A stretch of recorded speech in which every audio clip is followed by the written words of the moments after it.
ሰላም እንዴት ናችሁ? ይህ ስለ ማንቸስተር ዩናይትድ ብቻ የሚዘገብበት የማንቸስተር ዩናይትድ ኢትዮጵያ የዩቲዩብ ቻናል ነው። ለዚህ ቻናል አዲስ ከሆናችሁ ሰብስክራይብ እያደረጋችሁ ቤተሰብ መሆናችሁን እንዳትረሱ።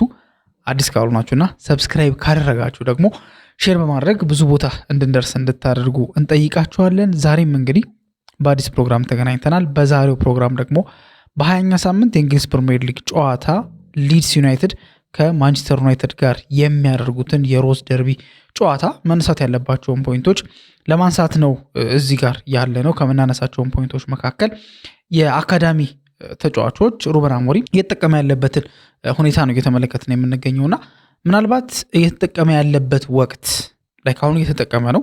ከዚህ በፊት ጥያቄ ይነሳበት ነበረ። ሩበን አሞሪም የአካዳሚ ተጫዋቾችን አይጠቀምም፣ ብዙም በአካዳሚ ተጫዋቾች አያምንም እየተባለ ብዙ ሲነሱ የነበሩ ነገሮች ነበሩና አሁን ላይ ግን በተደጋጋሚ ማንታቶን ጨምሮ የአካዳሚ ተጫዋቾችን ሩበን አሞሪም ደጋግሞ እየተጠቀመ መደጋገሙ ብቻ አይደለም ደግሞ እየተሰጣቸው ያለውም የጨዋታ ታይም ወይ ደግሞ ደቂቃው ትንሽ ከፍ ያለና ለነሱ ጥሩ የሚባል ወይ ደግሞ ብዙ የሚባል ለምሳሌ እንደ ጃክ ፍሌቸር አይነት ተጫዋች ለምሳሌ 45 ደቂቃ ያክል እየተሰጠው የነበረበትን ሁኔታ እየተመለከትን ነው የምንገኘውና ይሄ ነገር በጣም ብዙ እንደሆነ ይታወቃል። በሁለት ጨዋታ ተከታታይ ጨዋታዎች ላይ 45 ደቂቃ ተሰጠው ማለት በጣም ለአንድ አካዳሚ ተጫዋች በጣም ጥሩ የሚባል ደቂቃ ነውና ምናልባት እየተጠቀመ ያለበት መንገድ ወይ ደግሞ ወቅቱ ትክክል ነው ወይንስ አይደለም፣ ላይክ ፖዚቲቭ ነገሩ ነው የሚበዛው ወይንስ ኔጌቲቭ ነገሩ ነው የሚበዛው የሚለውን ነገር ለማየት እንሞክራለን። ምን እየተባለ ነው የሚለውን ነገር ለማየት እንሞክራለን። ከዛ ውጭ ደግሞ ማንቸስተር ዩናይትድ ይሸነፋል ሲባል ያሸንፋል፣ ያሸንፋል ሲባል ደግሞ ይሸነፋል።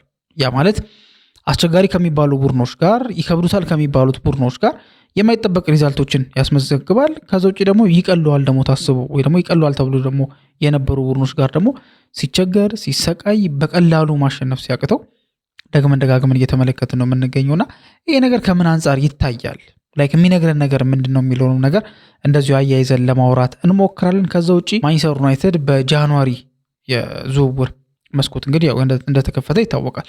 አዲሱ ዓመትን ተከትሎ እንግዲህ ጃንዋሪ ነው አይደለና የጃንዋሪ የተጫዋቾች ዝውውር ወይ ደግሞ የጥር ወር የተጫዋቾች ዝውውር በይፋ እንደተከፈተ ይታወቃልና ሩበን አሞሪም ምናልባት ስለዚህ ጉዳይ ተጠይቆ የተናገረው ነገር አለ። ማለት ማንቸስተር ዩናይትድ የተንቀሳቀሰ ነው ወይንስ አይደለም የሚል ጥያቄ ቀርቦለት እንግዲህ የመለሰበት መንገድ አለ ወይ ደግሞ የመለሰው መልስ አለ። ከዛ ጋር አያይዘን የምናነሳቸው ጉዳዮች ይኖራል። ከእናንተ የሚጠበቀው እስከ ፕሮግራማችን መጨረሻ ድረስ አብራችሁን መቆየት ነው። ሀሳብ አስተያየታችሁንም እንደዚሁ በኮሜንት ሴክሽን ላይ እንድታስቀምጡልን ከወዲሁ ማስታወስ እንፈልጋለን።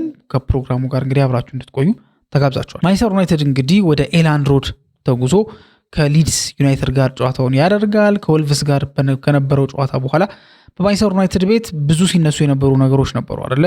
እንዴት ነው ላይክ እንደ ወልቭስ አይነት ቡድን በዚህ ዓመት ሁለት ጨዋታዎችን ላይ ብቻ ነጥብ ይዞ ወጥቶ ማንቸስተር ዩናይትድ ጋር ከተገናኘ በኋላ ግን አንድ ነጥብ ጨምሮ 3 ጨዋታዎች ላይ ነው ነጥብ ይዞ መውጣት የቻለው። በጣም ዘወረስት የሚባል ቡድን እየሆነ እንደሆነ ይታወቃል። ምናልባት ሪካርድም ሊያሻሽል ይችላል እየተባለ ነው የሚገኘው በዚሁ ነጥብ የሚቀጥል ከሆነ። ምክንያቱም የሁላ ጨዋታ አድርጎ ማለትም 19 ያክል ጨዋታዎችን አድርጎ 3 ነጥብ ብቻ ማሳካት ማለት በጣም መጥፎ የሚባል እንደሆነ ይታወቃልና እንዴት ነው 10 ነጥብ ሳይዝ ሊወርድ ነው እየተባለ ሁላ እየተቀለደ ነው የሚገኘውና ዚስ ማች መጥፎ የነበረው ቡድን ማንቸስተር ዩናይትድ ጋር በሚጫወትበት ሰዓት ላይ በሆነ የነበር የተጫወቱት ከምንም በላይ ደግሞ ነጥብ ይዘው ሄደዋልና ምናልባት ይሄን ነገር ስንመለከት ማንቸስተር ዩናይትድ ጋር ብዙ ጥያቄዎችን ሲያስነሳ ነበረ። በአሰልጣኙ በኩል ጥያቄዎች ሲነሱ ነበረ፣ ተጫዋቾች ላይ ጥያቄ ሲነሳ ነበረ። ብቻ ጥያቄ ያልተነሳበት አካል አለ ብሎ ማሰብ ያስቸግራልና በእንደዚህ አይነት ውጥንቅጥ ውስጥ ወይ ደግሞ በእንደዚህ አይነት ብዙ የሚያሰሩ ነገሮች ውስጥ እያለ በስድስተኛ ደረጃ ላይ ተቀምጦ እንግዲህ 20ኛ ሳምንቱን ይጀምራል ማለት ነውና ወልቭስ አስቸጋሪ ቡድን አልነበረም፣ ማለትም ቡድኖችን የሚፈትን አይነት አልነበረም።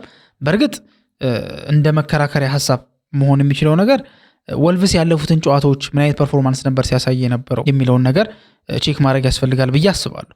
ምናልባት በፕሪሚየር ሊጉ አደገኛ ከሚባሉት ቡድኖች መካከል አሁን ቅርብ ጊዜ ካገኛቸው ማለት ነው ማንቸስተር ሲቲ ያው መጀመሪያ ላይ ማንቸስተር ሲቲን አግኝቶት እንደነበረ እናስታውሳለን። ሲቲ በሰፊ ጎል ልዩነት ማሸነፉን ተከትሎ ማለት ከዛ በኋላ ግን ከማንቸስተር ዩናይትድ ጋርም ከተገናኘ በኋላ መጀመሪያ ማንቸስተር ዩናይትድ በሰፊ ጎል ልዩነት ማሸነፍ ችሎ ነበረ። ከዛ በኋላ ግን ያገኛቸው ትልልቅ ቡድኖች ለምሳሌ ሊቨርፑልን ማንሳት እንችላለን፣ አርሰናልን ማንሳት እንችላለን። እና ከሁለቱም ጋር የነበረውን ጨዋታ ከተመለከትን ሁለቱም በትግል ነበር ማሸነፍ የቻሉት። አርሰናል ወልቭስ ራሱ ላይ ባስቆጠረው ጎል ነው 2 ጎሎች ነው አርሰናል ማሸነፍ የቻለው እንጂ አርሰናልን የማያሸንፍበት ሁኔታ ውስጥ ሊገባ ነበር። ባለቀ ሰዓት ጎል ተቆጥሮበት ነበር አርሰናል የሚያክል ቡድን ማለት ነውና ምንም እንኳን የተጫዋች ጉዳት የመሳሰሉት ነገሮች ቢኖሩም ግን አርሰናል ግን ዘንድሮ እያሳየ ካለው ፐርፎርማንስ አንጻር ካለው ስኳድ ዴብዝ አንጻር ይሄ ነገር እንደ ኤክስኪዩዝ መነሳት ይችላል ብሎ ማሰብ ትንሽ ያስቸግራል እና ከአርሰናል ጋር የነበረውም ግንኙነት በጣም አደገኛ ስለነበረ የወልቭስ ጉዳይ ከዚህ ጋር ተያይዞ ይነሳል የሚል ሐሳብ አለ። ከዛ ውጪ ከሊቨርፑል ጋርም የነበረውም ጨዋታ ተመሳሳይ ነገር ነው። ሊቨርፑልም አሸንፏል፣ ግን ሊቨርፑል ያሸነፈበት መንገድ አሁንም ቢሆን ልክ እንደ አርሰናል ሁሉ በብዙ ጭንቅ በብዙ መከራ እንደሆነ ተመልክተናልና ምናልባት ወልቭስ የሆነ ሪትሙን ለማግኘት እየሞከረ ያለ ይመስላል። ላይክ መጥፎ ፐርፎርማንስ ነው እያሳየ የሚገኘው በፕሪሚየር ሊጉ ምናልባት መውረዱን ያረጋገጠ ቡድን ነው ብሎ በድፍረት መናገር ይቻላል ብዬ አስባለሁ። ምክንያቱም ይሄ ሁላ ሳምንት ተጉዞ ወደ 19 ያክል ሳምንት ተጉዞ 19 ጨዋታዎችን ማድረግ ችሎ መሰብሰብ የቻለው ነጥብ ይሄ ብቻ ሆኖ ሲገኝ በጣም አስከፊ የሚባል ውጤት ነው። በጣም አስከፊ የሚባል የሆነ ሊበረታታ የሚገባ አይነት ራሱ አይደለም። በቃ በጣም መጥፎ የሚባል ውጤት ነው። ሶ በዚህ ሬት የሚቀጥል ከሆነ ምናልባት ቀድሞ መውረዱን የሚያረጋግጥ ቡድን ሊሆን የማይችልበት ምንም አይነት ምክንያት የለም። ስለዚህ መሆኑ የሚቀር አይመስልምና የመውረዱ ጉዳይ የሆነ የሚገመት አይነት ነገር ይመስላል። ሶ በእንደዚህ አይነት ፐርፎርማንስ እያሳየ ቢሆንም ግን ከአቅም አንጻር ወይ ደግሞ ከጨዋታ እንቅስቃሴ አንጻር ተጋጣሚ ቡድንን ከመረበሽ አንጻር ከማስጨነቅ አንጻር ከተመለከትን ግን እየተሻሻለ የመጣበት መንገድ ያለ ይመስላል። እንዳልኳችሁ ነው። አርሰናልን ተመሳሳይ ፈትኖት ነበረ፣ ሊቨርፑልን በተመሳሳይ መልኩ ፈትኖት ነበረ፣ ማንቸስተር ዩናይትድን በተመሳሳይ መልኩ ነበር ፈትኖት የነበረውና የወልቭስም እንቅስቃሴ ምናልባት ወደ ጥሩ ሁኔታቸው ወደ ጥሩ አቋማቸው ለመመለስ የሞከሩበትን ጨዋታዎች ወይ ደግሞ ሳምንታት እየተመለከተን ስለሆነ ማንቸስተር ዩናይትድም ከነዛ እንቅስቃሴዎች መካከል ተገኝቶ ይሆናል እንደዚህ አይነት ፐርፎርማንስ ያሳየው የሚሉ ሐሳቦችም እየተነሱ ነው የሚገኙት። ምናልባት ወደ መወያ ሐሳባችን በምንመጣበት ሰዓት ላይ ሩበን አሞሪም ከመጀመሪያው ጀምሮ ማለት ይቻላል ወይንም ደግሞ በተለይ ይሄ ዓመት በሚጀምርበት ሰዓት ላይ ሲነሳበት የነበረው አንድ ተቃውሞ ነበር አይደለ? ወይ ደግሞ አንድ ችግር ነበር። ያ ምንድነው? በአካዳሚ ተጫዋቾች ሩበን አሞሪም አያምንም የሚል ነው። ለዛም ነው ገና እንደመጣ የአካዳሚ ተጫዋቾች የሆኑት የአካዳሚ ምሩቅ የሆኑት አሌሃንድሮ ጋርናቾና ማርከስ ራሽፎርድ ጋር ተጋጨ። ከዛ ትንሽ እየቆየ መጣና ኮቢ ሜኑ ቤንች መደረግ ጀመረ። አንድ የ10 ቁጥር ቦታ ላይ ነው የሚመቸው ሲል ነበረ። የሆነ ሰዓት ደግሞ 8 ቁጥር ቦታ ነው የሚመቸው፣ ለ6 ቁጥር ትንሽ ፍጥነት ይጎለዋል፣ ግን ደግሞ 10 ቁጥር ቦታ ላይ ግን ከኳስ ጋር ጥሩ መንቀሳቀስ የሚችል ተጫዋች ነው እያለ በተለያየ መልኩ ብቻ ኮቢ ሜኑ የተጠቀመ ያልሆነበት መንገድ ነው እየተመለከትን ያለ ነው። ኮሊየር በውሰት ምክንያት ዌስት ብሮሚች አልቢየን ሄዶ ነበረ።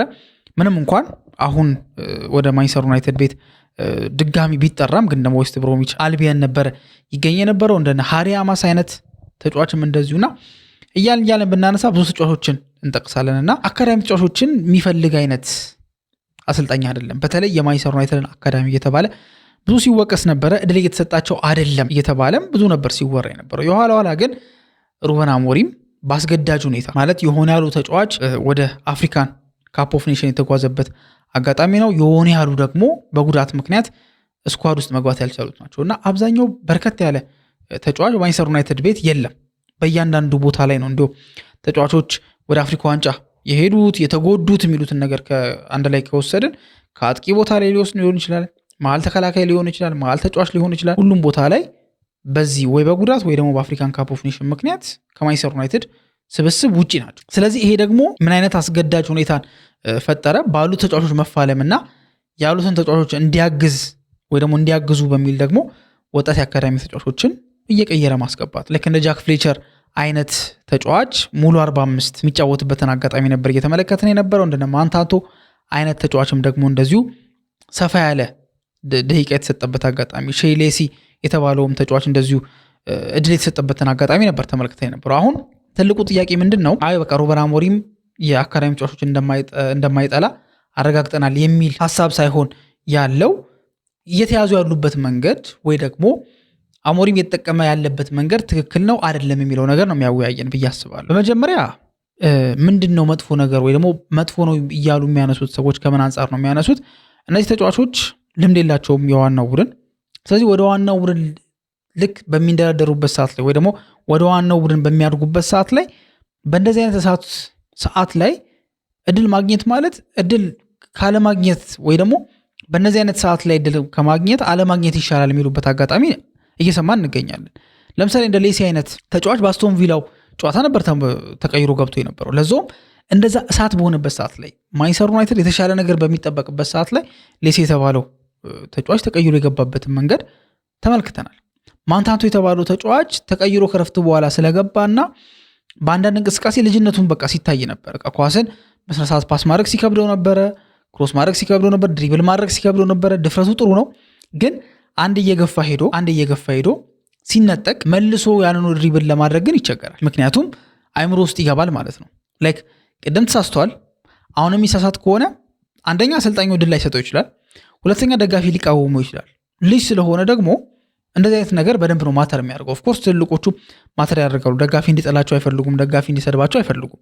ግን ሌቭል ግን አለው፣ ሊሚት አለው። የትልልቆቹ እና ገና የታዳጊዎቹ ትልልቆቹ ኦልሬዲ የሆነ ነገር ፕሩቭ አድርገዋል፣ የሆነ ሌቭል ላይ ደርሰዋል፣ የሆነ ነገር ሴኪር አድርገዋል። ከዛ በኋላ እንደዚህ አይነት ክሪቲሲዝሞችን መቀበል የሚችሉበት ጫንቃ ይኖራቸዋል። ወጣት ተጫዋቾች፣ ገና ታዳጊ ተጫዋቾች ግን በእንደዚህ አይነት ስታንዳርድ ውስጥ ያለፉ ተጫዋቾች አሉ።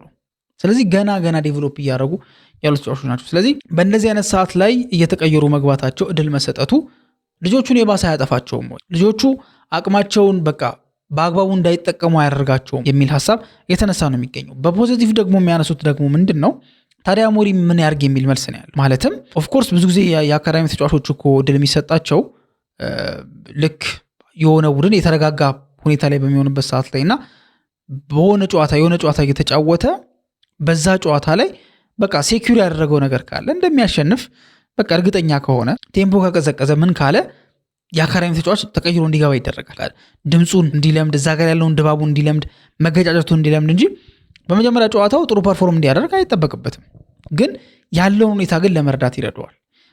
ያን ሁኔታ ደግሞ ከተመለከተ ከዛ በኋላ ትሬኒንግ ላይ ምን የቱ ጋር እንደሚያስፈልግ ለምሳሌ መስል መጨመር ካለበት መስል ጨምራለሁ ብሎ ገና ከመጀመሪያው እንዲጨነቅ ያደርገዋል።